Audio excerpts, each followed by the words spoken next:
Your mama's helper. Aren't you, my little sweetie? You guys, I'm literally so fucking stoked right now, and it's because my book is at the formatter right now, and I really wanted it to just be like a special. The second round of edits on it is amazing. The way that it's shaping up format wise, just like easy to read. It looks good. And I'm like really starting to feel the excitement of so much hard work really starting to pay off. I got hit up like, and I'm just like crazy in flow right now. Like all of these kind of tricky things that I've had to navigate are coming up. And I'm not going to lie, like I'm challenged by them. I'm like, whew, okay.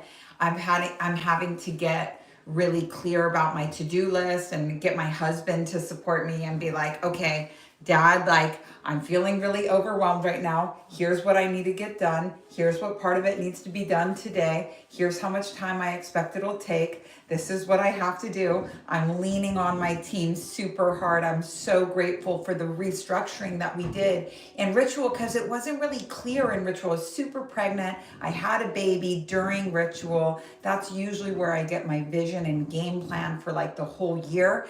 But I just didn't feel like I had the clarity afterwards because I had had a baby like right in the middle of it, and I was really busy, just like really busy. But now all of these things are coming together and the system is holding, and I'm just getting really fucking excited for this book because, Dad, is that you? Yeah. Good, because I need a rewrap on Gooey and I need... I'll take her. I don't think she'll go back to sleep. Okay. No problem. But it's just all coming together and it looks really good. And like right at this same moment that things were coming together for my book, out of like literally left field came this opportunity to really run a publishing company and to start picking up my first author and doing my first product, a product that I wouldn't be able to fulfill with Amazon, something that I would have to have made out of nowhere. The world of contracts, the world of percentages, where I'm like, I'm not gonna lie, I would ordinarily be very overwhelmed by stuff like this. Like there is nothing like getting stressed out about your delusions of grandeur that might not actually be all that delusional. This is, for the record, what it feels like to have your third eye open regularly. Pure, this is going to be a good quotable. So what does it feel like? What's it like to have your third eye open, and how do you know? Having your third eye open feels like what a lot of people have experienced as mania. Now, mania is when your third eye opens and the lower chakras are not open beneath it. So you go into this world where you think things are going to happen really fast and that anything is possible. And then when the energy naturally goes from the third eye back to the root, because we'll assume that your crown isn't open, you're faced with the reality that it's going to take a lot of time, that it's going to take a lot of responsibility, and you feel crazy because you thought it was going to happen like this. And when it doesn't happen like this, you think you're crazy. But the idea isn't bad and you weren't wrong. It's just when your third eye opens, you're seeing the unseen, you're knowing the unknown, as well as getting a vision for your future that's going to take quite a lot of time to execute on. So you need to store these visions really well because you don't go into this third eye state all the time. When you do, you're getting the game plan for like the next 2-3 years, and you have to treat that with respect. The problem is, and Pierre, make sure that you get this in, the problem is when you've been hospitalized, institutionalized, when you've gone into debt or it's just gone bad for you, the trauma of what it feels like to have your third eye open will make you go run to the psych ward the second you start feeling that energy again. And that is not what you want. Having the third eye open means being with that energy and knowing how to handle it. Because you say, okay, I'm not smoking weed right now. I'm not drinking coffee right now. I know that I'm going to have to adopt a serious physical practice. I know that I'm going to need to double down. I know that I need routine to be able to handle this. And it's the opposite of what your third eye wants, but it's how you come to handle it. So Pure, I don't really care how long that video ends up being, but I want to make sure that people have all of that information because it's very important. But I'm leaning on my practices super hard right now. And these were the practices and things that I put in place with Ritual, the communication standards that I had with my husband. We were like, what what avenue of investing is it going to be? Is it going to be real estate? Is it going to be the stock market? Or is it going to be starting new businesses? It's all of them a little bit, and learning how to, it's like, who do I have to be to handle so much is the work. Things have been really challenging, but I always know I'm in flow, because like when I need more information, it shows up. I'm like, oh, I just wish I could talk to a financial advisor. My husband runs into one of our favorite neighbors, goes, hey, what do you do? He's like, I'm a financial advisor. I was like, I need to get a price quote on a certain product. Let me call the sourcing queen. I'll be adding this replay into authorship if you guys want to know more about sourcing. She's amazing. I met her here through Safehouse. But I was like, let me call the sourcing queen. Wouldn't you know that the exact product I was getting ready to pay like $1,500 to get a price quote for, she had just done this same type of product for someone else. So she had all the numbers that she was able to get to me right away. When it came time to do my book cover, when I realized I had to do it by myself, and you guys on Ritual know at Warren Wheels Reinvented know that my success pattern is always hitting this moment of like, nobody can help me. I have to do it all by myself, and just putting my head down and getting it done. Well, I got that with my book cover last week, and a piece of art that I had commissioned seriously like 6 years ago ended up being the perfect thing for this book. And I knew exactly where it was in my house, in my life, after moving literally like 20 times. You guys know how hard it is. So it's just like this that makes me really feel like I'm in flow. And it would be super easy for me to like get all stressed out and be like, oh my God, I can't do this, I'm overwhelmed. But when I have all of these reminders around me that like, look, you're in the right place, you're doing the right thing, and I absorb them, I don't just say, oh, weird coincidence, let me go back to freaking out about some minute little detail. Like I'm not just like receiving the signals, but I'm digesting them and I'm using them. And with how little time I have right now, there's no time to think. I just have to act. I have to be so in tune, like gut, body, mind, just like bam, bam, bam. And I've never really been a meditator. I don't have time to I just don't. I don't care what people say. Oh, well, if you don't have time, you need to meditate twice as long. I literally don't. But I do have time for thousands of 2 minutes, what they call in fourth way self-remembering. Pure, this is a good one. I've never been a meditator, but for people that want to get the benefits of meditation, there's what they have in fourth way is called self-remembering. And it's literally just taking a second to tap out of who you think you are and remember who you actually are. Self-remembering is one of the main practices that you have in fourth way. And it's really just taking a minute here and there to just calm down, remember who you actually are, remember your aim. You do this as much as you possibly can. One of the aphorisms is remember yourself always and everywhere. People say, well, what does it mean to remember myself? Well, which self are you trying to remember? Calm down, get still, see yourself from the outside, and just taking one moment to get clear, then the answer comes. You don't have to sit there and ask and wait in silence for a long time to get the answer. That's not necessary. You can just get quiet for a minute. So I don't have time to think about things. And when I feel my head starting to get into like the brainstorm of like, I need to crunch together. I need to crunch together what I know against what I don't know. And hopefully this will lead me to something that could not be currently known, that has to be shown to me. Thinking doesn't get you the answer that you want. Thinking is not going to lead you to the new information. It has to be shown to you. So by just putting myself in a neutral state, even just for a minute, in the middle of the dishes, in the middle of the chaos, taking even one long breath to relax, to see myself from outside of myself, to see the whole story and the whole perspective, and just like take a breath in that, the answer comes, or at least the urgency of I have to think this through leaves, one or the other. And if the urgency of I have to think this through leaves, then the answer comes when I'm washing the dishes. The answer comes when I'm folding the laundry. Because like I'm getting a massive increase of responsibility in the business front, as well as an increase of responsibility because I have a whole new baby in the house. So this practice of self-remembering, I'm really leaning on hard right now, and it's a beautiful thing. So very excited to be here for Q&A, but I wanted to shoot a little video that's going to go on my YouTube, which I think you guys would really be interested in. We'll probably use this now that I've increased my staff to include a video editor. I can make this call really fun for us, but also guarantee that the little snippets from this are going to go on to serve more people, which is always the goal. The purpose of the spiritual path, as per my teacher, Rudi, who I love more than any other teacher, hands down, more than any other teacher. I love Rudi. He's like Gurdjieff. He's like the darkness of Gurdjieff, but with the love. Because Gurdjieff didn't have any love. He shat all over everybody. Then you get other teachers like Sadhguru. They have all the love, but I'm like, where's the grit? Like, I know, create a loving world. Rudi had an insanely difficult life, an insanely traumatic childhood. But he had mystical experiences when he was very young, but he knows what it's like to really hurt and to want to tap out of life, but to understand that there's a reason why you're here and there's a reason why it hurt. He's when I first came across him, I just like burst into tears.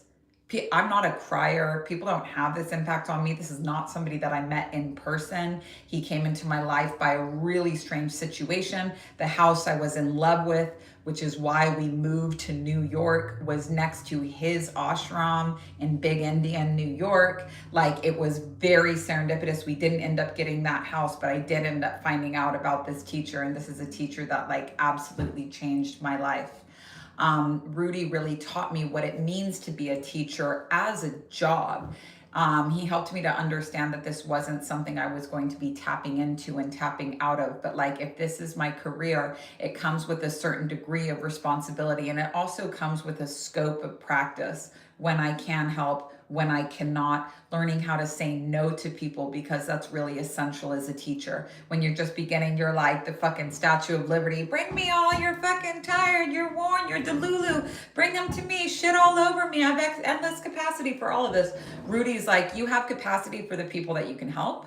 This is what it looks like when you are assisting. This is what it looks like when you are not assisting. And this is what you need to know about yourself. Rudi's really adamant about like, you have to work. Your spiritual career is not an excuse for you to sever all financial ties. You have a responsibility to your customers. You have a responsibility to take care of yourself. You have a responsibility to the people you owe money to. For example, your landlords. In his case, you have a responsibility to your parents. Like, so the spiritual path is all about being able to handle more work, to be able to see the workload doubling, quadrupling, decoupling, getting bigger and bigger, and saying, yes, I eat this too.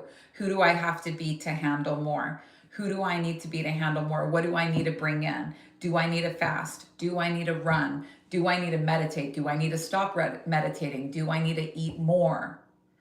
Do I need to hire somebody? Who do I need to be? And most remarkable about Rudi is that he literally, when he died, he literally exploded in a plane crash. He literally exploded in a plane crash where everybody else survived. It was a small little plane going up to the Catskills. And he knew the whole fucking plane trip that he was going to die. And he went on that plane anyway. He knew the whole plane trip that he was going to die. And calmly, while it's chaos in the plane because the conditions are terrible and they're about to smack into the mountain on this literally 1.5 hour plane ride, he's calmly dictating his last words, his book, and his last words were a deeper sense of surrender. And he literally exploded in a plane crash. And in one of his earlier books, someone said, like, if you had one wish, what would it be? And his life was super painful. He said, if I could burst into flames and die without it negatively impacting anybody, that would be my wish. His life was like he understood what it was like to carry very like deep pain and sadness, but he was totally committed. I'm gonna cry. He was totally committed to his students, was totally committed to his cause, changed so many people's life. And when he died, he literally did go up in flames, and it didn't negatively karmically affect anybody. And so, there's a lot of teachers out there. There's 3 paths to enlightenment. Some people will be on the way of the saint, which is somebody that's had extreme suffering and it changes who they are. Rudi's an example of somebody experiencing extreme suffering and it changes who they are. how he treats everybody is with a tenderness where he's like, look, I understand that life has really hurt you. And I wish I could tell you that life's never going to hurt you again now that you've found me, but it's gonna a lot. And I just want you to know that I understand that. And the safety that you feel with somebody like that, it changes. Their suffering has changed them. And it's not just the suffering that life has handed to them. Then they go and put themselves through the ringer. They go and put themselves through the ringer. How can I suffer more? Do I need to get sober? Do I need abstinence? How can I do this? Because above all else, I want to grow. My spiritual practice is the most important thing to me. That's the way of the saint. Then there's the way of the learned, and the learned doesn't have that suffering. This is somebody that's born with privilege. And for people born into privilege, I hear from a lot of people, oh, I just wish I had trauma because it would be easier for me to sell things as a coach. You need to know that there's a 1/3 lineage just for you. And there's beautiful teachers that have come out of that. Alan Watts, Neville Goddard, Idris Shah. Wonderful teachers have come on the path of the learned. Somebody, Madame Blavatsky, like all of these teachers had the resources to go and travel. They weren't born into trauma. Even Ram Dass, who I would say is more on the path of the saint, but even because he stuck to one lineage, the path of the saint will stick. It's the only one of the 3 paths that'll just stick to one line of teaching. Catholicism all the way through, Hinduism all the way through. The learned and the sage, which we'll talk about, sample many different ones. The sage will have suffering, the learned does not. Cool. But even Ram Dass just so happened to be born with parents that were like, we don't care if you drop out of Harvard, come here and teach your weird hippie friends on our lawn. And when we die, we'll leave you our entire estate, but your guru will tell you that you have to throw it all away. And that's pretty shitty. But Ram Dass was clearly not suffering about that at all. But suffering financially, a little bit. And I know because I was on his newsletter list all the way up until the end of his life. Amazing teacher. Probably didn't even fucking care about money at all. But his followers sure had to be like, we need donations to keep this running. There's medical bills and there's the estate and everything like that. So I was very happy when Rudi's like, just keep working so that you don't have to ask other people for money because it would distract you from what you're trying to do. Is Rudi right and Ram Dass wrong? No. Is Rudi right for me? Yes. When I read too much Ram Dass, I very much want to like give away all my possessions and like love, serve, surrender, baby. Like, get me out of here. I always want to like set fire to everything and be like, I surrender to life. And I actually did that for a year and my finances were just like, meow. But the path of the learned is somebody that has privilege, but awakens by all manner of objective means. So this isn't somebody that's just studying all manner of objective means. They're taking each lineage. And once you do one, it's easy to cross into the next one. But you achieve enlightenment like the Christians. So you achieve gnosis by leaving duality. You achieve enlightenment like the Hindus. You achieve Tantra by leaving duality. You attain enlightenment like the Orthodox Jews. You leave duality and enter the Kabbalah. So they awaken by all manner of objective means. This is the role of the learned. And then there's the role of the sage. And the sage is someone who, like the saint, had a higher than average gradation of suffering, which changed who they were being. So they have this one side of them that knows what it's like to really hurt. And they treat people with a gentleness that other people wouldn't.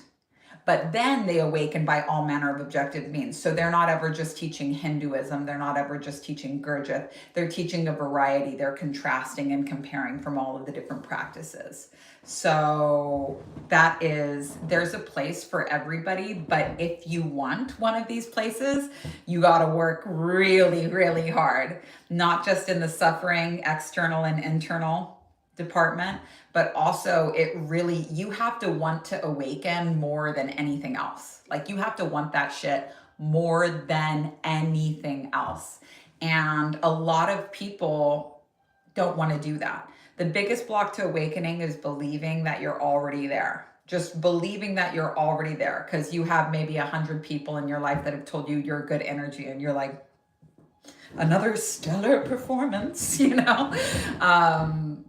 to really awaken is like very hard. It's really hard. And you'll always think that you're there before you're there. And you'll feel like a huge dick when you look back at, oh shit, like I really wasn't there yet. But when you actually do it, you'll be really humble because you'll realize that at the point in your life where you felt like you knew the most and people around you were telling you you knew the most, you knew the least. And then you have a different way of like how you want to represent yourself. Intelligence is knowing where you are. So knowing where you are in the spectrum of enlightenment, like I have not even met a level 3 teacher yet. Rudi, I'm sure is level 3, that just knowing, like Rudi could do the kind of things where he would touch you and you'd feel something, where he could remove trauma by putting his hand on your head, like legit miracles. Legit miracles. Like imagine being able to remove decades of somebody's suffering through touch. Like that shit is so wordless. Level 3 teachers are wordless. They're a living symbol. I've not even met one of these teachers in real life. You know how much fucking inner work and how much seeking and how much not being satisfied I would have to do to even meet a teacher at that level? So I got a lot of work to do, but fuck me, I really hope that I get to meet a teacher. I like do the trick, like Frozen, do the magic. Like that's what it is. But there's a verse in Proverbs that says, "One thing have I desired of the Lord, and that will I seek after, that I may dwell in the house of the Lord all the days of my life, to behold the beauty of the Lord and to inquire in his temple." So there's only one thing that I want out of my life. This is the most important thing to me. It comes before my family and my kids. One thing have I desired of the Lord, that will I seek after. I'm going to look for this every single day for the rest of my life. That I may dwell in the house of the Lord all the days of my life. So where is the house of the Lord? We're in it. Your aim is to know where you are, to not delulu yourself into thinking that it's all on you, that there's no magic, that God has missed a spot and that you need to control things, but to actually dwell in the house of the Lord, to recognize that where you are today is the house of the Lord, that there is a miracle happening. That Sistine Chapel painting of Adam, lazy, limp dick, chubby boy, and God like reaching with all of the angels, reaching in the shape of a brain, every muscle flex, reaching for Adam with all of his might. And Adam's like, nah, I have a headache. And when you get close to the fingers, you see that they're like this. All Adam would have to do to catch God and get all of that power is lift one little knuckle like that, and gets all the power of God. To lift your knuckle is to ask to see the miracle. To get all the power of God, all you have to do is ask to see the miracle. If you study in fourth way and you're like, what's my chief aim? Your chief aim is to see the miracle, is to ask to see the miracle. You ask to see the miracle, you get the power of God. Where do you dwell? In the house of the Lord.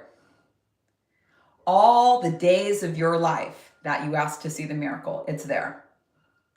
To behold the beauty of the Lord. So when you're in the house of the Lord, you're like, I like what you've done with the place. To behold the beauty of the Lord, but most importantly, to inquire in his temple, to be able to ask questions like, how do you do that? That's the only thing that I want out of this life. This is my number one mission. This is my number one aim. And I am only a fresh little baby in level 2. So if this much joy and this much possibility and this much wealth and conversations like these are what I get for this hard work, imagine where it could go, and imagine where it could go for you. I'm telling you, it's delight, but it's going to cost you everything you thought you wanted. So I'm looking at you right now, all of my students in school. How bad do you want it? How bad do you want it? Do you want it enough to not get tired? Do you want it enough to recognize that every single suffering has your name on it? Do you want it enough to stay a student? To when there's something in your life that you're not happy with, to recognize that somewhere, someone has the answer. And that if you are disciplined and that if you are dedicated, you can get that answer from them. Or when you're at a state in your life where nobody has the answer. No one has the answer. Should I be with this person or not? Should I burn my business down or not? That within you, there is the answer, but there's a good chance you're not going to like it. Will you listen anyway? It's worth it, I swear to God. But a lot of people, when we talk about the different levels of teachings, they're like, to my bio, change the bio. I am the sage. The only reason I warn you about this is because I've done this. And right when you're graduating, when you're leaving the exoteric and going into the mesoteric, you are at your most embarrassing because your ego is clinging to duality with everything it has. At the time that I was calling myself an awakened sage, enlightened, yada, yada, when you're there, you don't have to tell anybody about it. What's your official title? I don't know, officer. You know, I don't know. You can do the alphabet backwards for you. Like, who fucking cares? But at the time that I was like, I'm an awakened sage, yada, yada, yada, I was like actively practicing black magic without knowing it, which means that when people did things I didn't like, when I didn't get my way, I'd be like, fine, you win, but I'll scare you. I'll scare you straight up. Because it feels really good when you get blamed for things or accused of being like a witch or whatever, and it hurts your feelings. The one thing that you can do back is be like, well, I'll scare the shit out of you. And it's so addictive. There's a reason why black magicians get so addicted to it, because it's fucking, if you think it's cool, or, you know, if you aspired for a while to have everyone like you, and then you get a taste of everyone fears you, it's that pussy taste, you know? It's like, woo! It's very delightful. It's more delightful than it should be, and it's really hard to drop. But the reason why I warn people, like, don't run to your bio yet, is because cringe era, looking back on what my behavior was doing. And you know me, like, I'm a loose cannon. So I was, you know, of course, posting all about it on my stories, posting all about it on my Instagram, but while constantly labeling myself as being like an enlightened master. Fucking cringe, bro. So, Pure, I think that's a good intro, right? I didn't talk about what I think we were going to talk about, but I think that'll be a good one for Intuitor Shorts, and I think it's also going to be a good one for YouTube as well. And it's good for you guys to see this here as well, because I'm always trying to be transparent about what we're doing in business. And the fact of the matter is, to do the things that I want to do in the world, I can't do it alone. Fact of the matter is that becoming someone that can be helped is really hard. You know, no one can help you if there's not a system for help. No one can build you a system for help. So like, if you know that you need help in your business, get ready for 6 months of frustration. While it's going to take time to implement that, a system. When we shoot a video, we go here after this. I learned by trial and error. Pure, my video editor, is on this. We've been trying to figure out a system for about a year. Very seriously for about a month. It's sloppy. But at least now I can say, like, I shit the bed, this is my fault, and I'll make it better. But it takes a lot of patience if you want to work at my company, don't email me right now. Don't email my team, because we're not hiring right now. But if you wanted there to be a position in my company that doesn't exist yet, whew, God bless you. God bless you. Building the system with me, whew, I'm sorry for you. I'm sorry for you, because it's messy. All right, let's answer some questions. I know that the first one is about kink, so I was gonna answer these a little bit every week, and we won't. So this week we're doing Q&A live. Following week, Q&A live, and then the week after that we will have the Wheels Reinvented call live. So that'll be that. But when I don't answer them live, it's voice memo throughout the week. And I was going to voice memo throughout the week this week, but then I saw the first question and I was like, oh, about kink, I definitely want to do this one live. So everyone ready for Q&A? Everyone ready? Okay, wonderful. Hello, mommy. I hope you're doing well. I have a question about one of my kinks and how I can integrate this within my work or the way I work. Since last year, during a period of deep shadow work because of addiction, endless benders of sex and blow, hot. with amazing sex and Kundalini breakthroughs, I'm sure. You got the third eye opening, but mechanically with substances. And you've got the sex energy rising through all the sex that you're having. Like, yeah, for sure. I'm sure you had some awesome experiences. It's just like, if you can't digest them, they do make you sick. Deep diving into the underworld, acting out from my shadow, discovered a lot about myself and my partners. Now I'm sober. Congratulations. But what I discovered last year is that I have a huge brat kink. And while I was listening to the Intuitor, which I love, I was reminded of it and wondering how to incorporate it with my work, this kink. I think I may already be doing this natural and unconscious provoking and pushing buttons, but I would love to have your take on it, and I would love to give it to you. So with every kink, it's a yin yang. There is your brat and there is your brat tamer. And to be autoerotic, to be your own source of happiness, you want to know when to conjure your disciplinarian and know that your brat will love it, or when to conjure your brat and know that your disciplinarian would love it. So when this is balanced, you can be really naughty while you're being naughty, but when it's time to meet that deadline, you will do whatever it takes to make that deadline happen.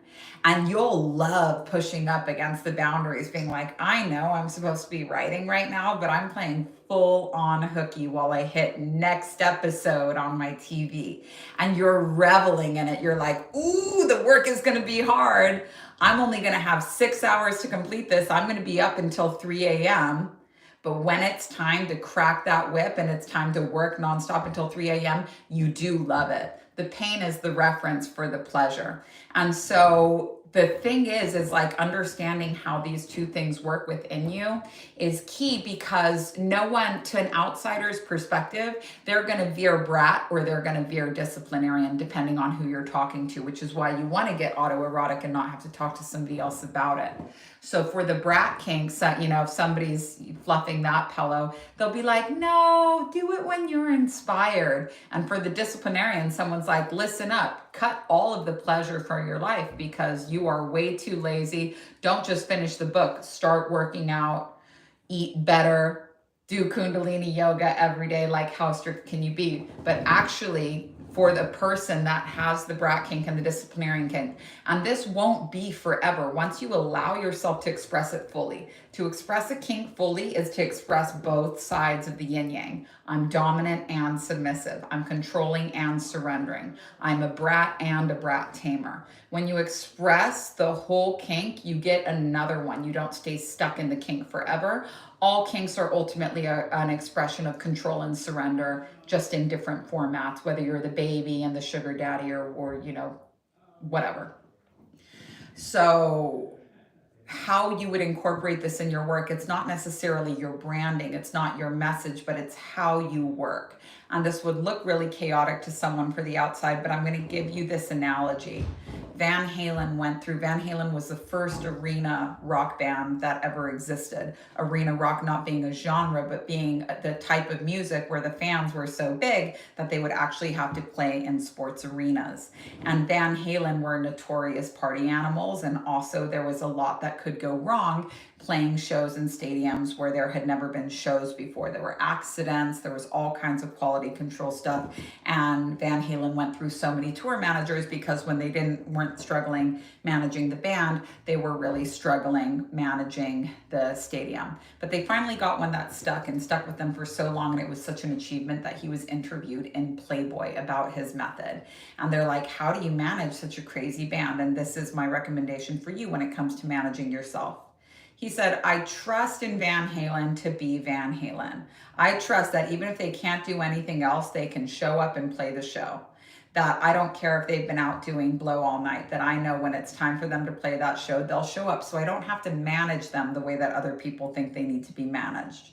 My question for you is, do you trust in your ability to finish something at the given time? If you don't, it's because you have a track record of not doing it. Conjure the inner disciplinarian, a deadline for every single product.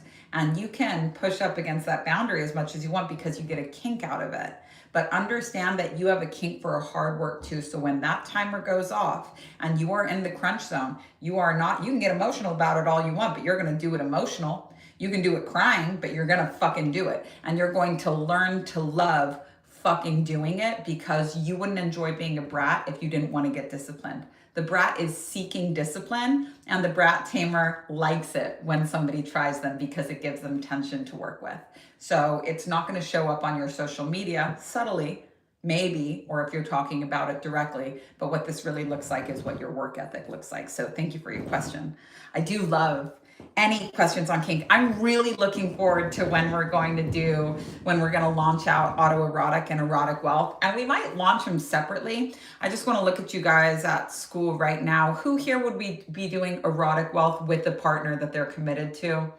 All right, none. So, well, Pure and me. And there's a few, we always get enrollees for that. But then there's autoerotic. I feel like these are two the last 2 years we've launched this, we've kind of tried to lump them together.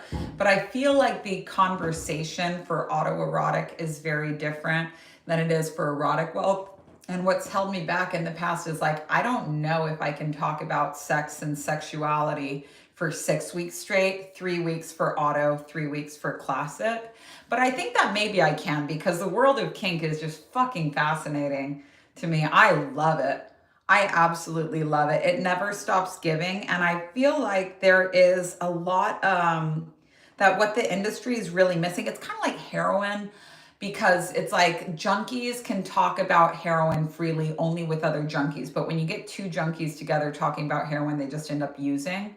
I feel like this way about like the current tantra conversation is it's a bunch of like overfucked people talking to underfucked people, and there's no balance. There's no one coming in and just saying like, hey, you know, this is chill. It's very deep and it's very interesting, but there's a lot like, and you can sample around. Like there's no wrong way to eat a Reese's. There's so many different ways that you can come at it, but here's what they all agree on. I feel like there's somebody that needs to just wipe the stigma off of it, wipe the pussy juice off of it, and while leaving the smell, and just make it so that people can understand it simply and understand how these things connect with their day-to-day life. I've studied human design, I've studied astrology, the Enneagram, all manner of like ways of categorizing people by their personality. I'm telling you for a fucking fact, nothing says more about you than your unconscious kink. Nothing. It's your biggest motivator. It's your biggest driver. It's what's most frequently tapped on by people in advertising and sales. It's what makes you uncontrollable. It's your animal. It's your animal. And people that have worked in the sex industry know how to spot this immediately. They can sniff it out. You're into this. It's such an advantage. It's such an advantage to be able to know what motivates somebody. The problem with sex work is that when it comes to scaling, when it comes to addressing a demographic, you have to really work to go off of, gauging people's kink person by person to being able to make a collect. This is where you go out of just sex work and into psychology. Understanding what the collective unconscious looks like and not just the person by person. But it is a very valuable tool to have because sex motivates people more than anything else. Kink motivates people more than anything else. Even if you haven't had sex in 5 years, the only reason you haven't had sex in 5 years is because abstaining from it motivates you so fucking much because you're so obsessed with it. So it's all in the soup, and people that have a history in sex work have a very good relationship with that. So next question, what's your best performing sales page? The truth is, I have no fucking idea. I don't even have a way to track what my best performing sales page is. What I do know is what my best performing workshops are.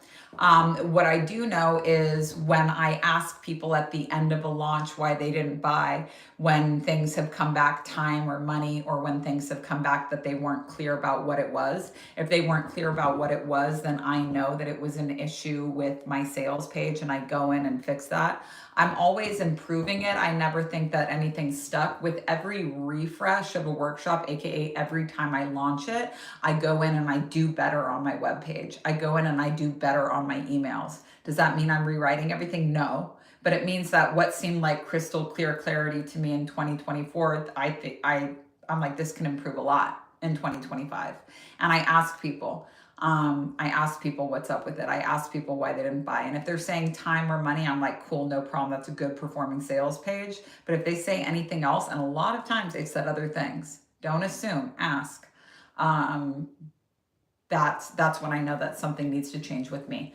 I do check the data at the end of every launch. I see how many sold of what product. I usually give it about a month after my cart closes because we get a lot of, I have my funnel open. I stop advertising my product on social media on the day that the live masterclass goes up. That's usually when I stop. But then people are still catching wind off of those videos and coming through the funnel for about a month.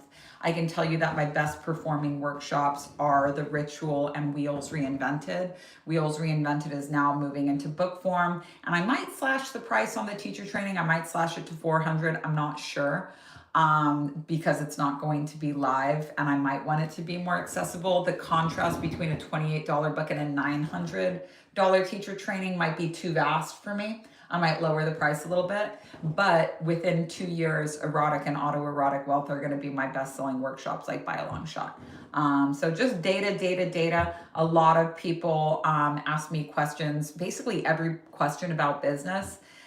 I'm going to say check the data. The only exceptions to that are going to be when it's like, how do I know what to write? How do I know what to post?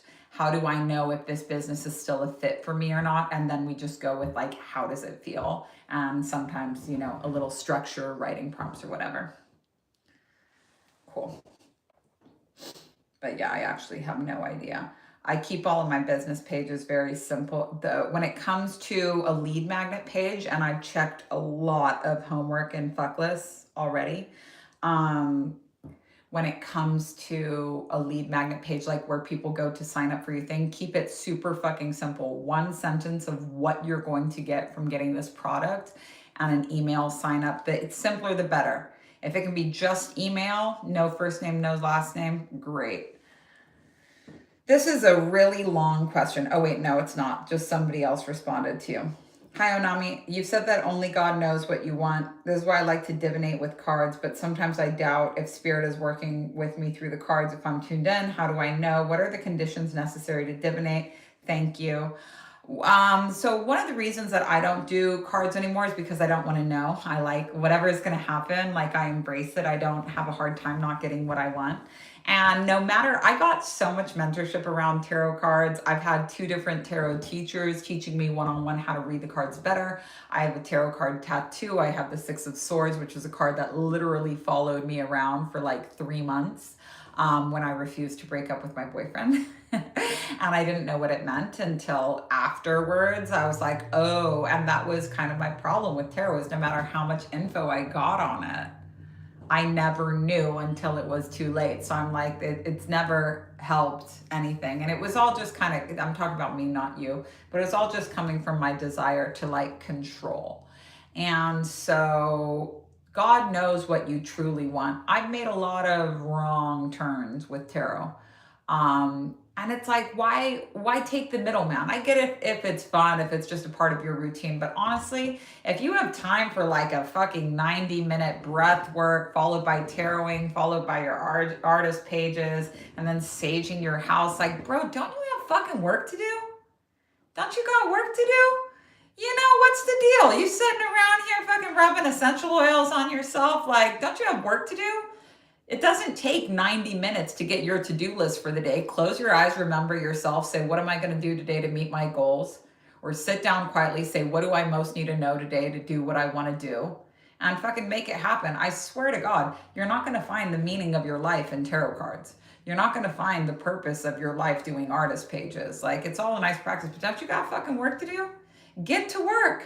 Get to work. You're really good at something. You're really good at something. Are you judging what that is? Probably. You're like, oh, I just feel like the spiritual world wouldn't like me if they knew that I was in corporate. Yeah, great. They won't like you, but they'll learn from you. They'll pay you. Here's an important little quotable. A lot of people make this mistake on social media of preaching to the choir. And so you know you're preaching to the choir when you put a post out there and everyone goes, oh my God, I know. This is exactly what I was saying. Yes, they're not going to pay you. They're not going to pay you because they already know. What you want to do is think about what all of these people that are saying yes have in common with you. Are you guys all broke? Oh my God, yes, I know. Palo Santo, yes. Okay, but are you guys all broke? Okay, go figure out how to not be broke and then teach them and they'll all pay you. But they're not going to be in your comments being like, I love this. They're going to be like, I don't know if I agree with this. Well, I don't know if I give a shit. you can just pay me later. But you don't want to be preaching to the choir. I got on somebody's case about this recently. She was like an activist for unschooling, but all of her stuff was always talking about how bad schools were. Trans this, trans that, real heavy on the like turf. Real heavy on the turf. And like, I swear to God, she was always posting pictures. She posted this video of straight up a man giving birth. I said, wow, what the fuck CG is this? Like, this is a straight up dude with the beard pushing a baby out of this dude's vagina. Like, what the fuck is going on here? And she was like, and the caption was like, men can't give birth. I said, homie, I certainly used to feel that way until you showed me this fucking video. Now I can't stop thinking about this fucking video. Now I'm convinced that men can give birth because you just took your 30,000 person page and put up a video of this dude having a baby, which I can't stop thinking about. That's crazy. That's good marketing. But when you post stuff like this to the I know crowd, it goes like viral because people love to hate. They're like, oh, this is so fucked up. That's so disgusting. Yucky, yucky, yucky, yucky. And you're like, oh, wow, this is what my content is going to do. No one's going to pay you for that because they're all saying, I know. It's way more valuable. 1 second, I'll get baby.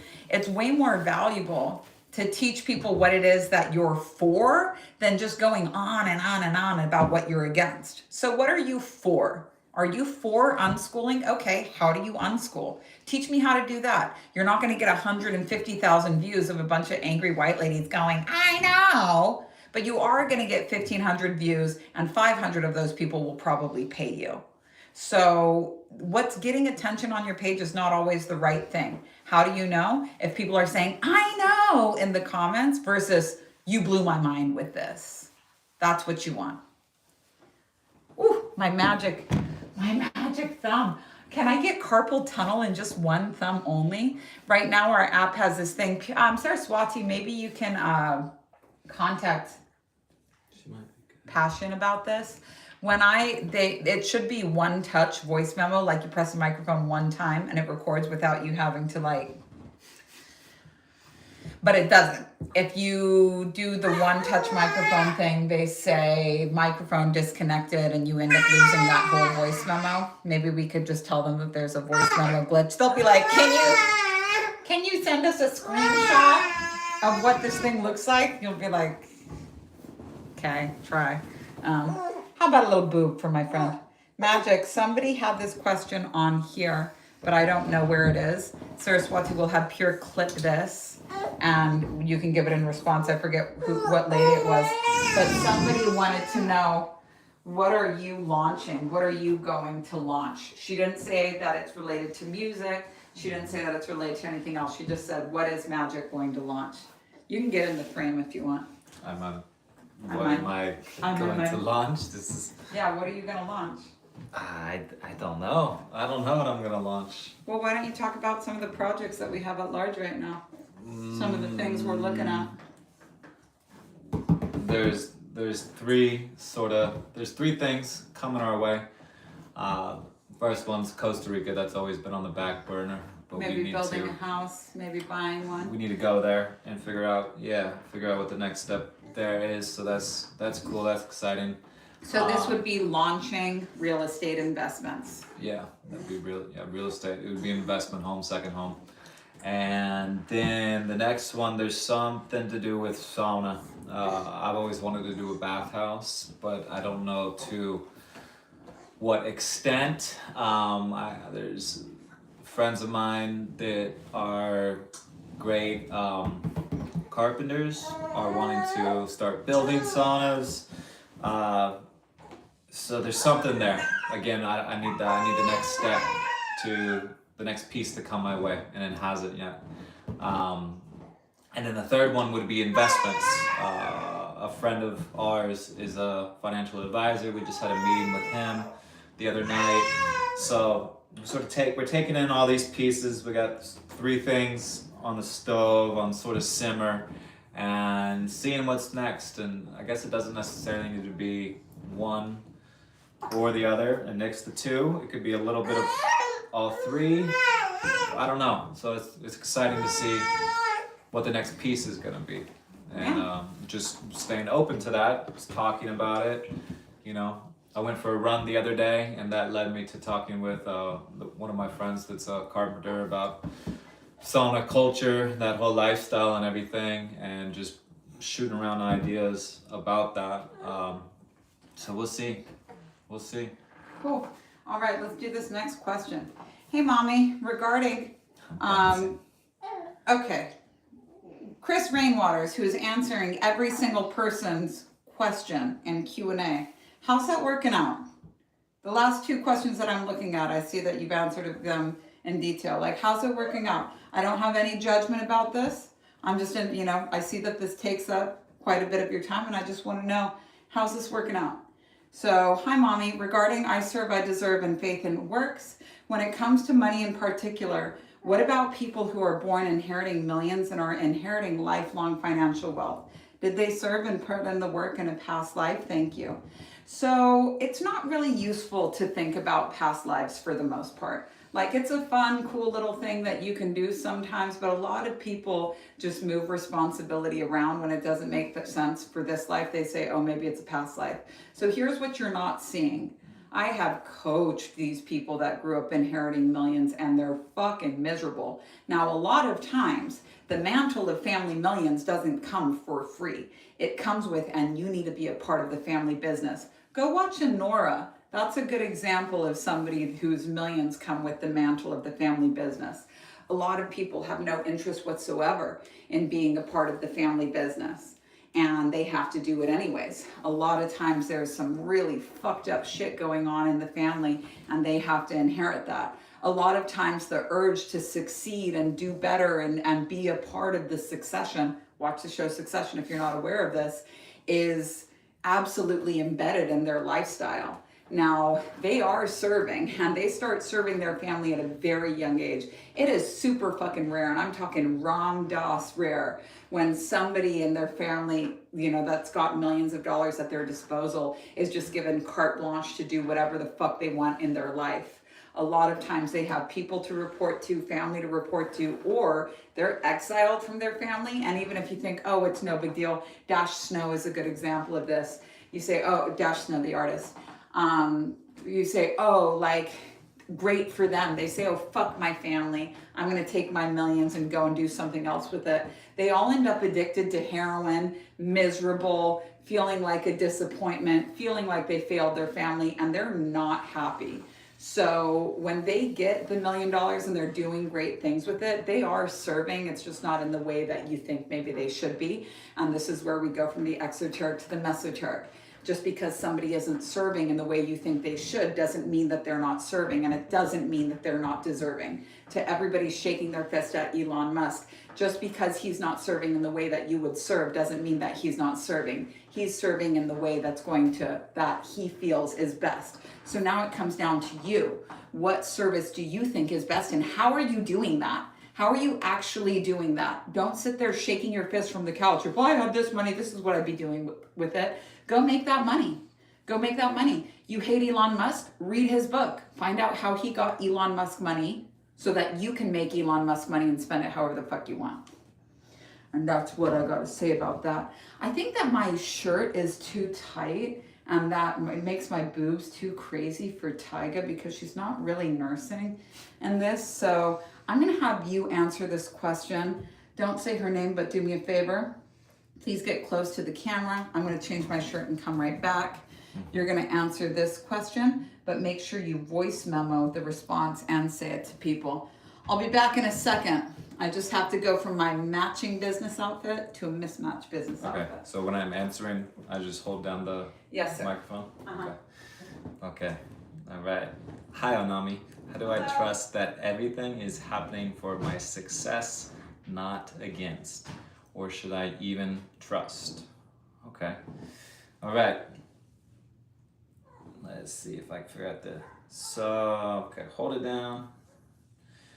So everything that you're experiencing in one way or another is just giving you some sort of data, some sort of information on either what you're going to be doing in the future or just setting you up for success, making you a stronger person. You'll look back. I feel like I'm rambling here. Well, Just that's a okay. second. You know what? She's not going to like my answer for this at all. So hit voice memo. Okay. Your voice memo was a lot nicer though. This is my first time doing Q&A. This was a lot Hey, of we pressure. got to start somewhere. Yeah. Yeah. Go ahead. All right. 3, 2, 1. So basically, Okay. people hate getting these responses, and I know that I hate getting these responses when I like ask the universe and I get it. But this is anytime somebody is saying, how do I? 99% of time the answer is, how do you? So how do you trust that everything is happening for your success? Because it's going to be different for each and every person. Look at your history. Like, remember when I was in labor, Daddy, and I was like, I just need to know that God gives a shit about me. Yeah. And I didn't get my answer, but then we talked about like all of the drug busts we've narrowly escaped in our lives. And then it's like, wow, like God does care about me. But that's my data. My meth stories are how I know that God cares about me. How do you know? How do you know that everything is happening for your success? When was the last time you felt successful? And what unexpected factors contributed to that? So many people had major success as a result of the pandemic. Did they know they were going to be successful the second it happened? No. But with time, you start to see opportunity in disaster because you realize that it's always been there and that some of your greatest opportunities have come from disaster. People that invest in the stock market understand this. When everyone says, oh my God, the stock market's tanking, they say, I'm going to buy me some stocks. So for every single person, it's going to be different. So how do you know? Write it down, get your journal, and have a wonderful day. Great. Okay. All right. Good job. Hot day. Cool. I like to read a question and like let it rattle around in my mind for You have however long. And you have in human design on the spot's hard for me. Yeah, you have the gate of the silent mystic. So you're like, that's in your human design, that's your messaging. Mm-hmm. So you're not actually here to give like an immediate response. And when you do, you usually pull something from your ass that's always like really strange. Like when you feel like you have to know right away, it's okay to not know right away. It's okay to say, let me think about it. It's okay to say, let me get back to you. It's okay to say no to anyone but me. And but speaking of no to anybody but me, something that we've learned a lot of in our relationship, and what we see a lot of couples getting into is women giving men a really hard time when men don't want to have sex. And you say, oh my God, when is that ever possible? It's always men chasing women around. That's true. Men have a horny window every day. Women have a horny week when they're ovulating. Yes, that's true. But when men aren't in the mood, like their no also has to count for something. It's very easy for women to get offended by that. It's very easy to joke around and say super emasculating things. And I used to actually just think that was cute. You know, I thought that if I kept kind of nudging him on it enough that he would be like, oh, you know, now I'm interested, because I'm so used to getting a yes or him initiating for the most part. But learning how to respect a man's no is just as important as being able to say no. And so many men have multiple incidents in their history of feeling like they really got taken advantage of. And the same way, like, men feel shame the same way that women do. So learning how to respect each other's no without pouting, without making a joke that's actually a dig, and has helped us to really like synchronize our desires with each other. And when desires are synchronized, magic is very easy. Cool? Oh good, my baby's falling asleep. Give me my next question on that. Okay. On that list, why don't you? Okay, cool. Just finished Wheels. Love that for you. When you say most clients have 1 or 2 specific blocks they need to work really hard, what do I mean like that? What do I mean by that? Do a catalytic process and then lifestyle change or what? Thank you. Okay, hit me with that voice memo. So what I mean by work really hard is that it's going to be a persistent block to move. So you'll do a Cadillac process on it and then you'll see it next week. And for this person, they'll have to start to recognize over and over, like, that's shame again, that's shame again, that's shame again. And I'm walking around the shame and I'm going around the shame and I'm saying, not today, shame, over and over again. The reason why they have to work this extra hard is that they're used to getting, and they say, oh no, here's shame again, I'm gonna stop.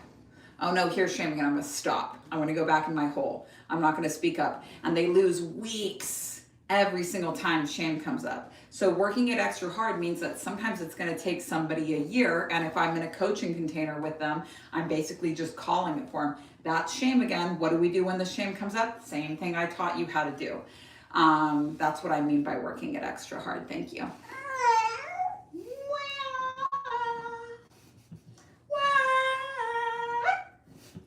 Okay, next question. Hello, doing Mesoterica. How do you recommend doing the objective awakening process as a breastfeeding mom? Great questions. Interruptions are constant. Right now I don't have solid time where I know I won't be interrupted. React. Hit respond. Just do it while you're holding them, and to kind of work yourself up to this practice and get used to it. Go on YouTube, search baby wearing workout, and do any of the ones with Fit with Sally. But you can do all of this with the baby. And if they're on the breast when you're going into the sensation part of it, that'll be really, really easy for you because you're going to be breathing heavily. Baby's going to be sucking on your titties, and the sensation should be really high. So it's actually an advantage for you in that case. Good job. Great. Look at us, Dad. We're teamworking. This is bingo. Okay. What are your thoughts on synchronicities and their symbolism that keep occurring? Go ahead and hit me on that voice memo. Okay.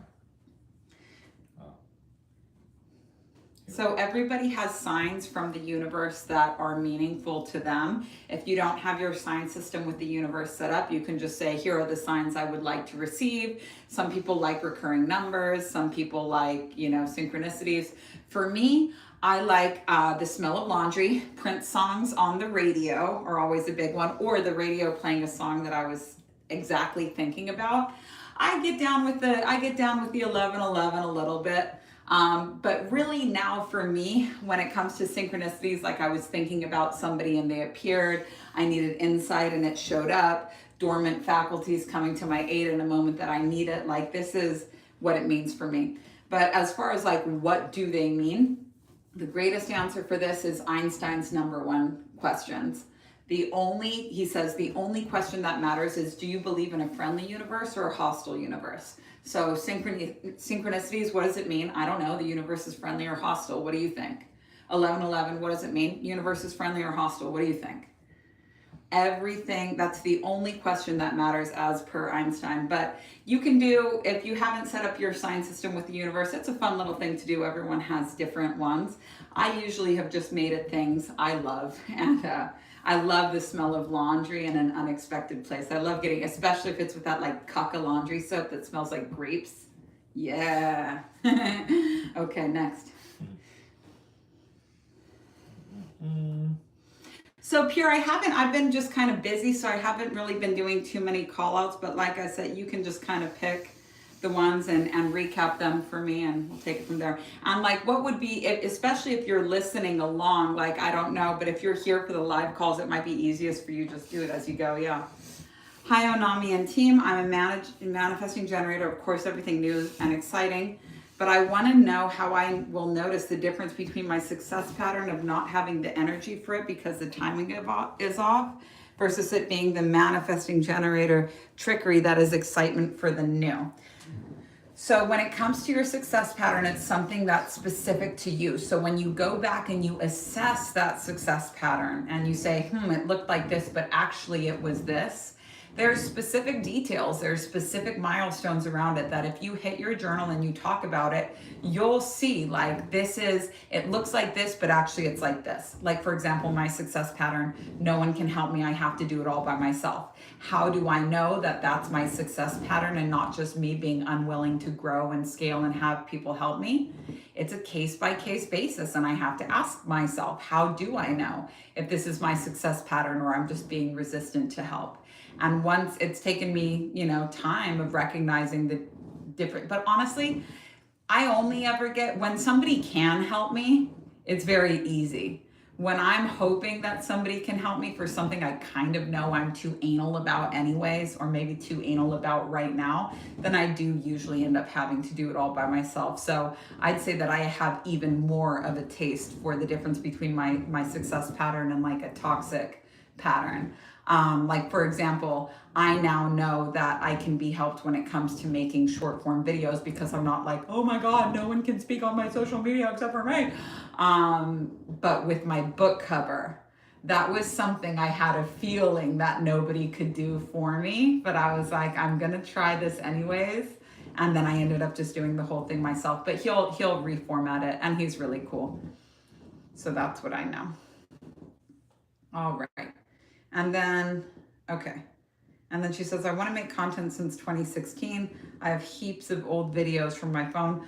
Oh my God, dude, just fucking post your videos that you've been hoarding since 2016. What's way more cringe is to have a photo fucking album filled with unposted social media things and to literally tell me that for 9 years you've been thinking about posting on social media one day as a manifesting generator. Oh my God, it's always going to be cringe. You're going to post so much fucking content that like within 2 weeks it's going to be cringe. But what's wrong with being cringe? Homie, I'm so fucking cringe. I'm so fucking cringe.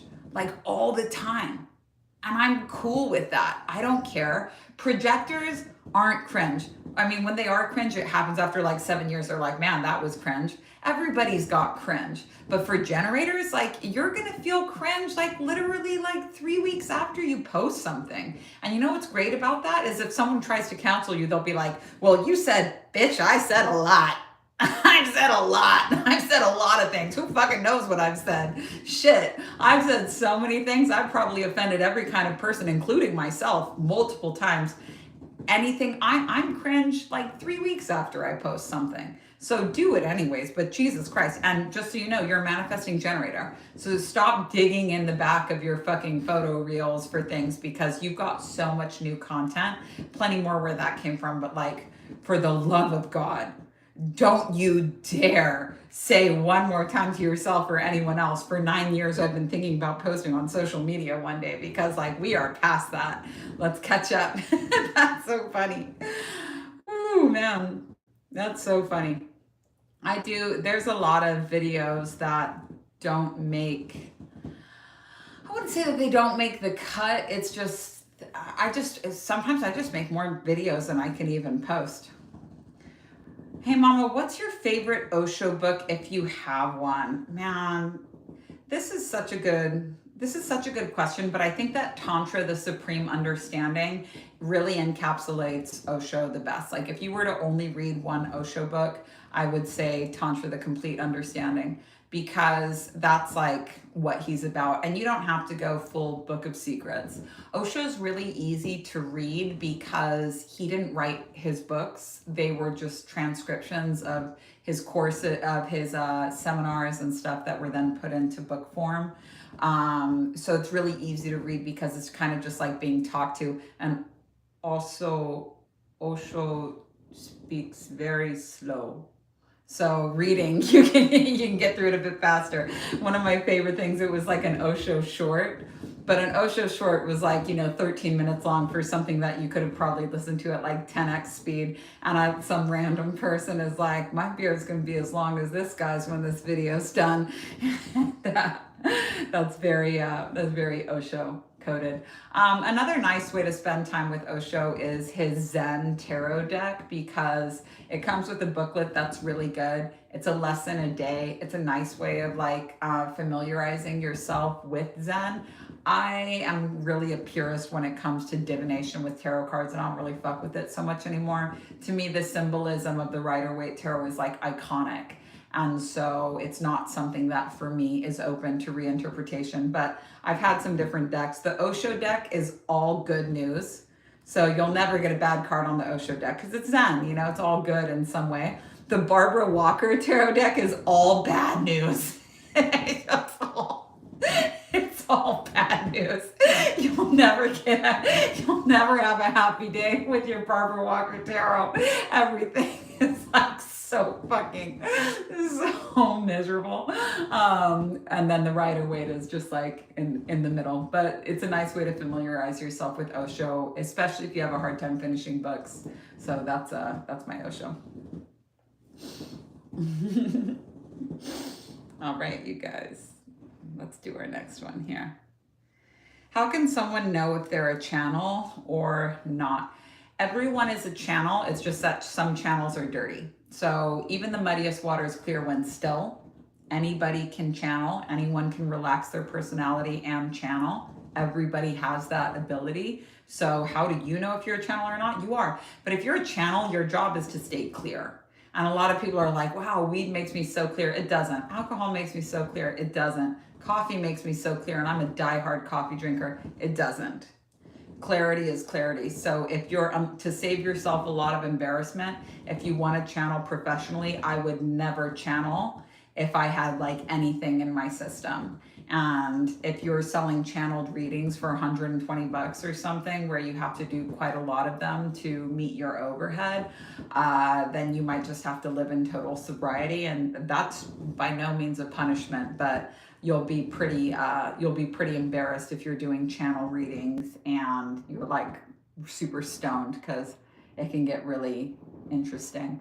And then there's different types, you know, there's evidential mediums. Evidential mediums are like actual mediums, and basically an evidential medium is different than a psychic medium, because an evidential medium will say there's somebody that wants to talk to you. They're about this old, they look like this, they lived like this, they died like this, and you can verify if you know that person or not. If you don't know that person, you don't continue with the reading. If you're like, yeah, I have no idea who the fuck you're talking about, then you don't have to continue with that reading. A psychic medium is like reading your energy. So it could literally be anything. And they'll be like, oh, there's an angel on your shoulder, that's this. And I'm not saying that those readings aren't fun, but an evidential medium, I mean, that's pretty fucking cool for them to be able to see and know actual people that there's no way they could have known. But you have to have an awful lot of clarity. And I mean, for real clarity, not a feeling of clarity, but actually knowing that you're clear, to be able to do something like that. All right, I think we're almost done here, you guys. My little baby is snoozing. Last question, should we always have 2 lead magnets? If so, does a public YouTube video that promotes your free ebook count? 2 lead magnets is good. The first lead magnet should cover the pain that the person is in and the vision of how they could solve it. And then the second lead magnet would really cover like the gap. So basically like, yes, you guys know that it can be solved, but here's what you have to learn. Here's what I teach to make that happen. Having a demonstration or a proof of concept is usually pretty good. Every single product should have a lead magnet. If you have a very inexpensive product, like, so for example, my book, Leave This Book in Your Bathroom, the whole funnel for it is just 14 days of them trying it out. To me, that was, so you could call that 14 lead magnets, but there, it's very, it's kind of 1D. I'm just like, here's 14 lessons, you see if it fits you or not. But that's enough time to like properly seduce people on it. And so you can redefine what it means, but my question for you is like, have I sufficiently wooed my customer? Have I surprised and delighted my customer? Have I exceeded their expectations? Is this the easiest yes of their life? Is there something more they need to know? And in Fuck This, we talk about that question of what does my customer need to know in order to be a customer? Really get clear about that, and once you've provided that, the launch is complete. But sometimes we have to learn more about what a customer needs to know, what we think they need to know versus what they actually need to know. And that's why we do our customer avatar worksheet, and that's why we do our launch questions, and that's why we just accept that when we're doing Fuck This, we say, oh man, there's a lot of work for one product. we're also recognizing that for every product we're going to do it, and this is just what it means to be in good business. But do you want to grow your business or not? It costs just as much energy to do a shitty launch as it does to do a great launch. So you might as well learn to do a great launch. It'll get easier with time, but all it takes, you do one great launch and you can reuse that one. It'll be 90% energy for the first one, 20% energy for the next one. So to me, that's very worth it. All right. Next question. Okay, so that was that question of what is Magic going to launch? For context, I've yet to launch any workshops. I'm wondering if your stance on giving your work to friends for free. Okay, so stance on giving your work to friends for free. Your friends are not good customers. You don't want your friends' feedback on the work because it's not going to be the same as it would be for a customer. Don't give your work away for free to people. If you need feedback, do donation-based settings, do it in exchange for a testimonial, but even the testimonial is going to be tinted if somebody hasn't valued the work enough to pay for it, even if it's sliding scale. And if it is sliding scale, what you want to do is make sure that you have a window of time where it's sliding scale and you don't do it forever, because it'll be really tempting to just stay in the comfort zone of not naming a price. You should, when you have enough testimonials and you're aware enough of what it is that you do for people, because you're learning feedback for yourself and also you're getting feedback from the clients. But when you're learning what it is that you do for people because it's how you feel and it's what you're seeing and then also what they're telling you, it becomes easier to price it. But don't fucking do it with your friends. Like, just don't do it with your friends. It's so cringe. You'll lose those relationships. And I know it seems like, who else am I going to teach in the beginning? But do you actively follow your Enneagrams as they move through Chronos time? This is a one-word answer, and that is yes. Last Q&A, I heard you talk about not using discounts as incentives. That is not what I said. So let's see. So first of all, I didn't say don't use discounts as incentives. I said that for willful customers, incentives, discounts as incentives works. And Pure and Saraswati will need to get that full long video and put it in Fucklist. The 1 minute's not going to work. We'll just go in and grab that shot from last week's Q&A, unedited, whole context, give it to them there. But I said willful customers do very well with discounts. Intuitive and intellectual people don't need it.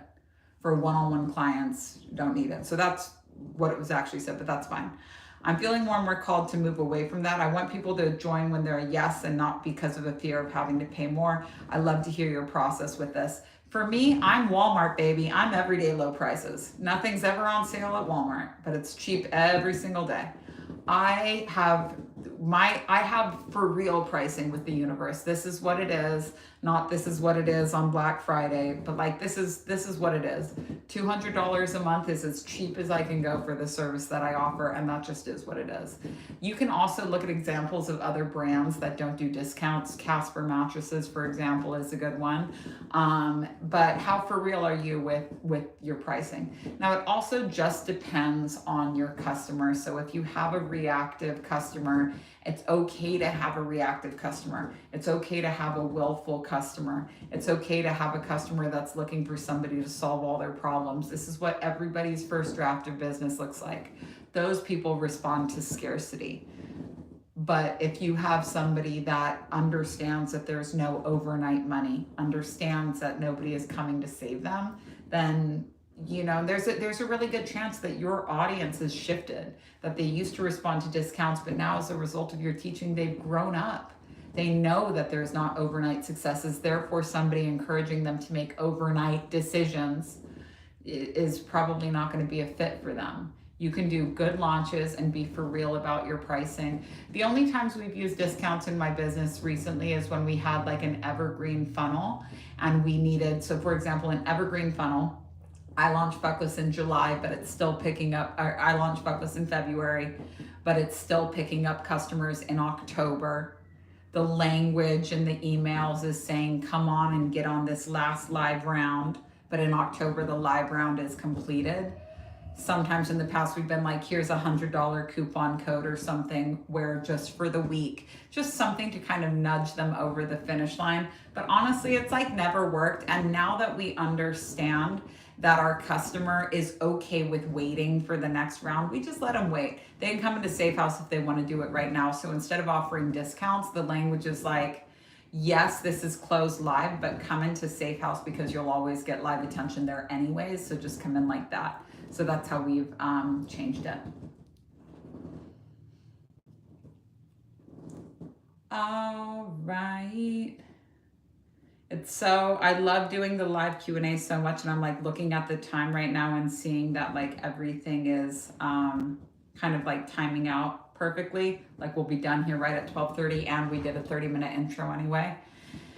And it is so tempting to say I'm not going to upgrade my systems, I'm not going to change anything, because I'm so happy with this number of students. We had 800 at the beginning of the year, but I knew a lot of people would drop off for ritual. Like a lot of people just want to do the money and then they need some time to just be by themselves. So right now we have 620 students, and I'm like so happy with this number, but we need to always be saying like, how can I serve more? How can I, because it's the whole point of spiritual work. And there's so much on me that's like wants to please everybody. And by answering every single person's question, I can please everybody that has a question. In time, I'm going to have to trust that whoever can come to the live call and ask a question is asking a question on behalf of the collective, whether it's a fun question to answer or a tricky one.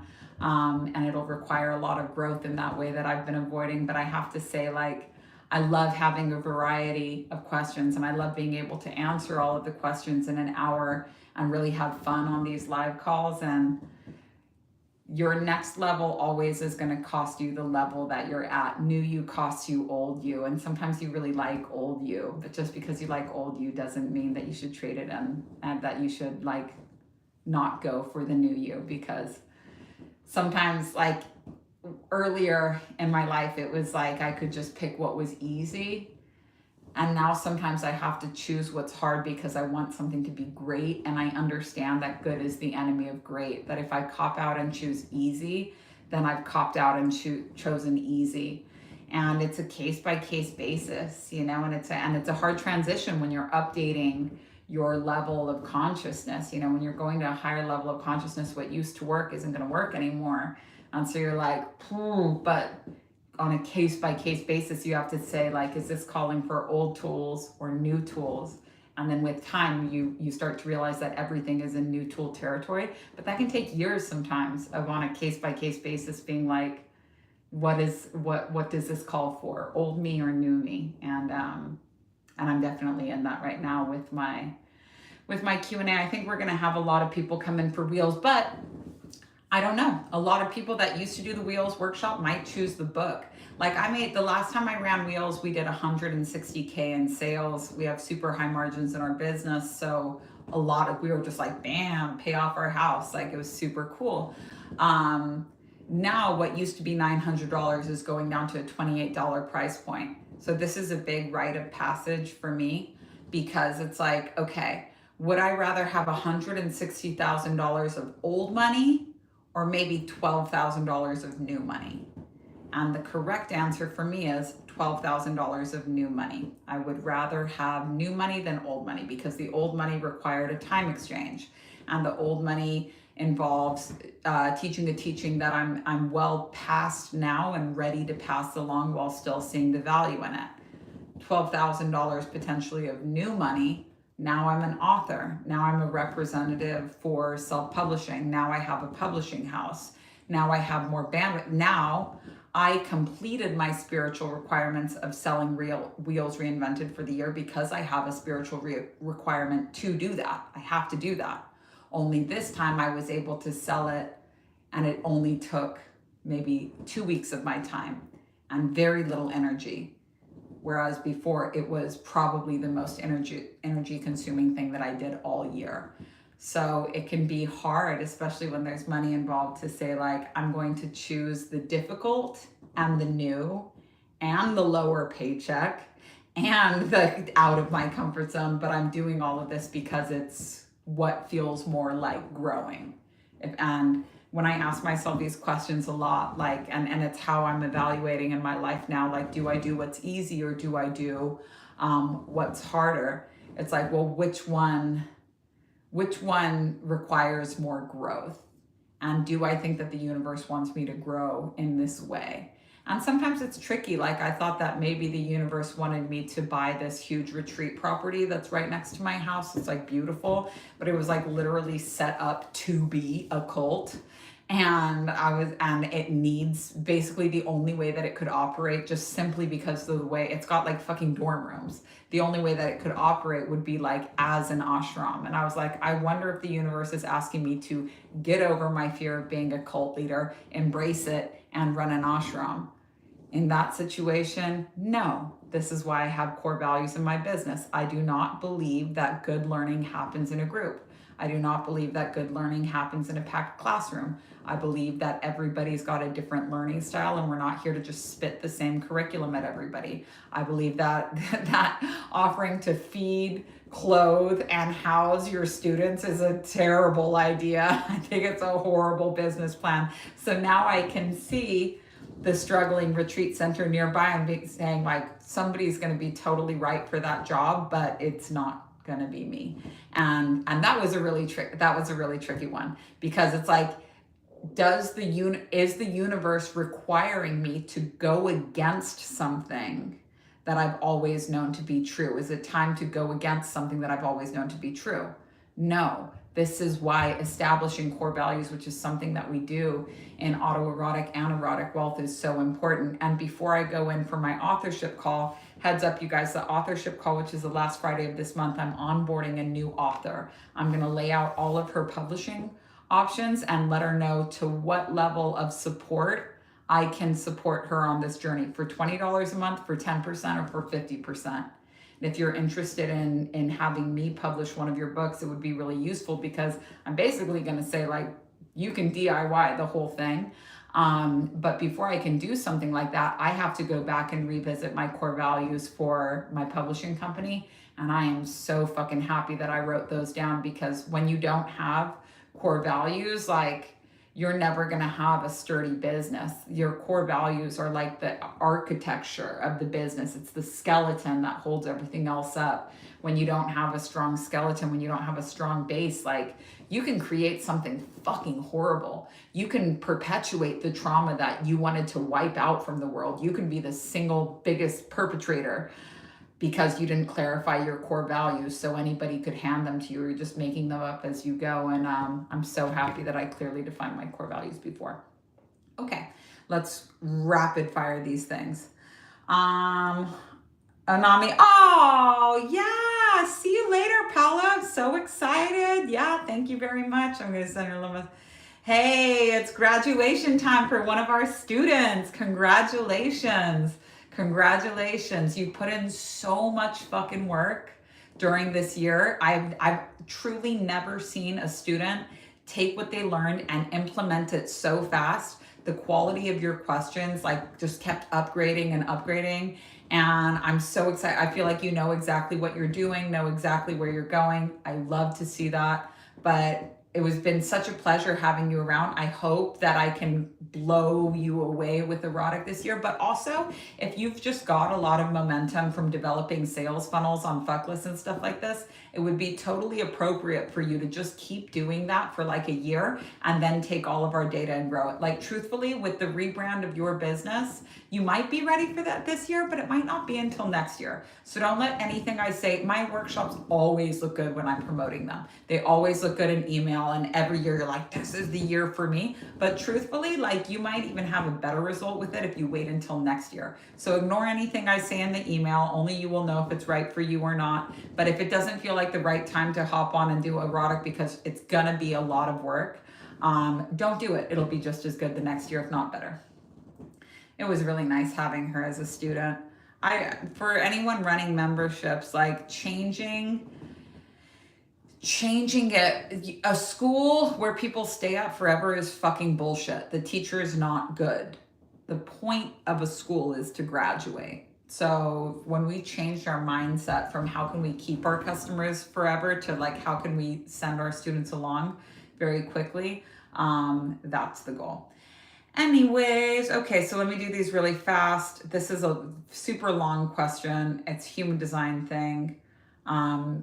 What is the question? I want to know what not to do and what's off brand for me. Okay, so this is a human design question, and I've said like when it comes to these gate questions, I don't have all these gates memorized. What I can do is direct you how to look it up for yourself, but it's to you to really unpack it. So read what this gate is from every possible thing. Maya Mechanic says one thing, Christy Ingen goes one thing. Look up 3 or 4 more. What are they all saying? And what would this look like to be on brand or off brand for you? So just keep researching this one because you have so many of these in your chart. It's not, you need to learn how to do this for yourself because this question is going to come up a lot. And when you know how to do it for yourself, you're going to know how to do it for everybody else. So if I answered this question for you, it would just be keeping you stuck more. Anything human design, it's like you got to figure this one out for yourself because the questions will just never end as well. Karma, please explain this concept. So, dude, one of my all-time favorite books is Karma by Sadhguru, and it's read by him as an audiobook. I also have it in hardcover as well. It's a fucking awesome book. But the short answer of karma is that you are engineered to make the same dumb choices over and over. That what's really wrong for you will seem super appetizing, and your compulsion to keep doing the same thing and embedding yourself deeper and deeper into hell of your own making, like this is karma. It's not universal. It's something that you're doing to yourself. Karma is only a bitch if you are. This is 100% true. But Sadhguru says that the easiest way to undo all of karma is to just take this question, what about me, out of the equation. If you can stop asking, what about me, that it'll be the quickest way to undo, to stop creating so much karma in your life. Really good book though. Super good. Super easy to read too. You got the hiccups, my honey? Hello. This is hands down the happiest. I don't know if it's just Aquarius energy or what, but this is hands down the happiest baby ever. Okay, we have 3 more questions. Hi, mommy. I've been in energy medicine, healing work. Consistent feedback is I don't know what you're doing or what you're selling. I have terrible childhood trauma. Doesn't matter. I've not shared much about my history. You need to start. Could you share guidance that'll help me get my voice out there more and more, allowing myself to create consistent thing? So getting the feedback of like, I have no idea what you do is really hard because it's requires you to change the most. It's the feedback I like least getting from a workshop because they're always right. I could have been way clearer. What do I do? And our hesitation to want to like personally convert every person on our energy, so that every person with our energy and with our wit and charisma and caring and blah, blah, blah, blah, blah aura, and not just be like, this is what I am and this is what I do. You have to learn how to say, this is what I am and this is what I do and this is how much it costs. 3 sentences, not 3 paragraphs. Same like this. Your story also need your story, your trauma, the short answer of what happened to you. I grew up in a doomsday cult called the Children of God. I experienced every level of trauma and I tried to escape by killing myself when I was age 13. That is a very short version of my story. The first time I told my story, it was like fucking 90 minutes long. And I was crying the whole time. The second time it was 45 minutes. The next time it was 40 minutes. Then it just went down 5 minutes at a time. And now I can do it really fast because I've said it so much that now I'm at peace with it. But it just takes practice and you need to start like today. So first draft of your stories, take it to feelings room. First draft of your stories, take it to voice notes, take it to Reddit, do it anonymously. You don't need to share it with anybody, but you need to say this story so many times until it gets shorter. The same thing with who you are and what you do. It just takes multiple drafts, and not all of these drafts have to be made public, but getting a witness on it is going to be helpful because it'll be way longer or you'll just quit if you're doing it for yourself. If you're having to articulate it so that someone else can understand, you're going to force yourself to be much clearer. So my favorite places to recommend people to do this is either Feelings Room on Safehouse or an anonymous account on Reddit or a trusted friend. A lot of us don't have trusted friends, so don't trust the internet, but be anonymous. And Feelings Room and Reddit are two places where you can do that. And then also, just when it comes to what it is that you do, keep refining it. Write it down in your journal 10 times until it's super clear. Talk to your kids or talk to somebody about it until you find that clarity. Or just put your voice notes on, your voice memos on, put your headphones on, go for a walk, and talk to yourself nonstop until the clarity comes. It's just going to take practice, and we talk about that in Fuckless, and I know it's point 4 lesson 5. Cool. All right. My lead magnet isn't drawing in. How can I get feedback so I can see if it's a lead magnet or it's my marketing? How can you get feedback to see if, how can you? Anytime it's how do I or how can I, the answer always is how do you or how can you? So yes, how can you find that out? Who do you need to ask? Who knows? Who knows? But if it's not relevant to your audience, and we've been through this before with you a little bit, where your content is super good and super well organized, you might just be at this stage in your teacher's career where you need to deepen your teachings.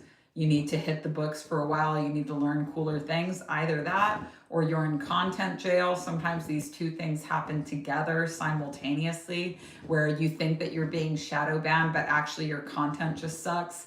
And your content just sucks because you've been teaching, you've been playing Hotel California for 3 years, and now you need to make a new song. Now you need to do a new thing, which is a complete overhaul. So when things are just stagnant, the lead magnets aren't ticking, the views aren't showing up, it's usually a sign that you need an overhaul of your teachings as a teacher. And so I would ask myself, like, when was the last time that I received mentorship? You know, I know that you're here right now. When was the last time that I really studied where I'm lacking the most? So like, if where you're lacking the most, if you feel like your spiritual education is doing really good, if you feel like your financial education is doing really good, but it's just the views and the content, then really all you might need to study is some boring ass YouTube videos from someone that's like 20 years younger than you, saying, hey, just so you know, this is what the algorithm wants. Times have changed. You need 30-second videos, or you need something that looks like this.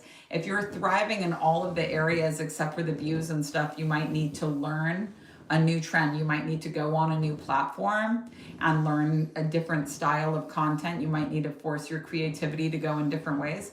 But you've come back around a lot, and I've really looked at your Instagram, and it's fucking bomb. Like, I'm like, why are you getting such shit from them? I don't understand. It looks so good.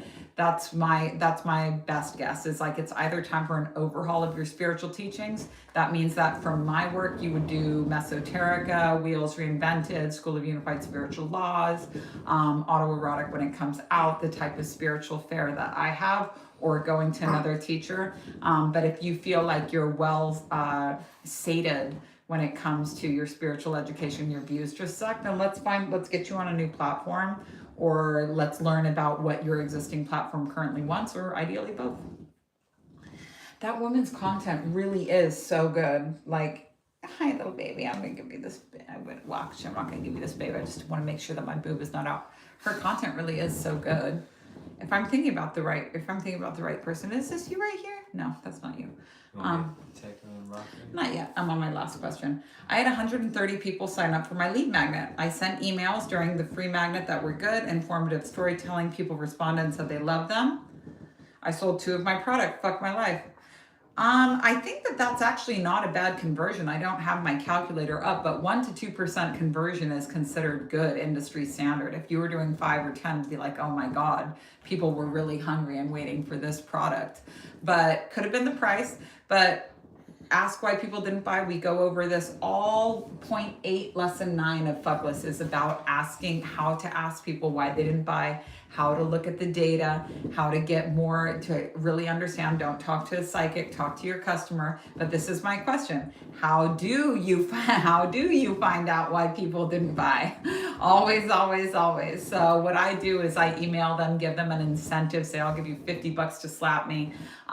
Give me your criticism and I'll give you a $50 gift card. And that's what we do, but we have a whole lesson on this in Fuckless. It's point 8, retention, lesson 9. I recommend watching it, and that's a wrap. Cool, you guys. So that is a wrap for today. I want to thank you all so much for being here. I had a great time doing Q&A with you. Just a couple reminders. We have Magic's accountability call on Monday. I'm going to be putting some skin in the game again. Next week we have another live Q&A, but then the week after that, oh wait, let's see. So sorry, let me get my calendar. So I'll tell you guys dates. Friday the 11th is today, live Q&A. Next Friday is the 18th, live Q&A. Friday the 25th of April, we have the authorship call where I'm onboarding a new author. Super exciting. Friday the 2nd of May, we have the startup call for Wheels. We'll be doing a case study demonstration. For anybody that wants to be a case study for Wheels, this is going to be the only chance to do it this round.